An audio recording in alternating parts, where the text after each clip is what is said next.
सही तरीका से ज़िबा किया गया कुर्बानी का गोश्त ज्यादा लजीज, ज्यादा जायकेदार और ज्यादा सेहत बख्श होता है।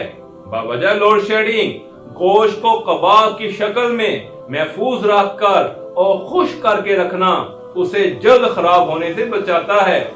फ्रिज न होने की सूरत में गोश्त को बारीक काट कर या कीमा करके लहसुन, अदरक और नमक लगाकर सूरज की रोशनी में खुश करने से गोश्त को ज्यादा अरसा महफूज किया जा सकता है। ईद उल अजहा से कबल फ्रीजर की ज्यादा ठंडक के लिए उसकी सफाई करते हुए उस पर एल्युमिनियम या बारीक प्लास्टिक बिछा दें और दीवारों पर ग्लिसरीन लगा दें। कुर्बानी के बाद खसूसन गर्मियों में अपने हिस्सा को ज्यादा अरसा के लिए महफूज रखने के लिए 2 घंटों के अंदर फ्रीजर में रखना जरूरी है, वरना ज्यादा देर गोश्त को खुला छोड़ने से बैक्टीरिया का हमला हो सकता है और गोश्त खराब हो सकता है।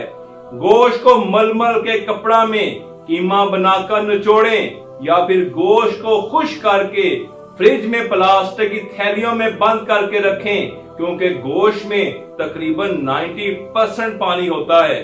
गोश्त में लगी चर्बी को निकालें, जितनी चर्बी कम होगी उतना ही गोश्त महफूज रहेगा। डाइटिशियन के मुताबिक अगर बिजली की लोड शेडिंग ना हो तो गोश्त को एहतियाती तदाबीर पर अमल करके फ्रिज में तकरीबन 2 माह तक महफूज रखा जा सकता है। थर्माकोल के डब्बों में भी गोश्त को महफूज किया जा सकता है, क्योंकि इनमें हवा दाखिल नहीं होती।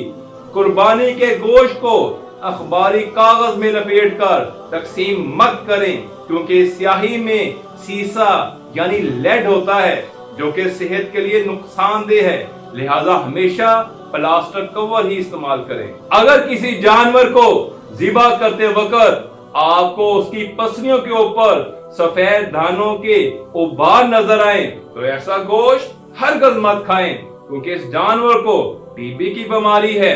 कुर्बानी के फौरन बाद कलेजी, गुर्दे पकाने का रुझान होता है। अगर कलेजी में सुराख हो, फोड़ा या बदला हुआ रंग हो तो उस कलेजी को मत खाएं, वरना आपको फूड पॉइजनिंग हो सकती है।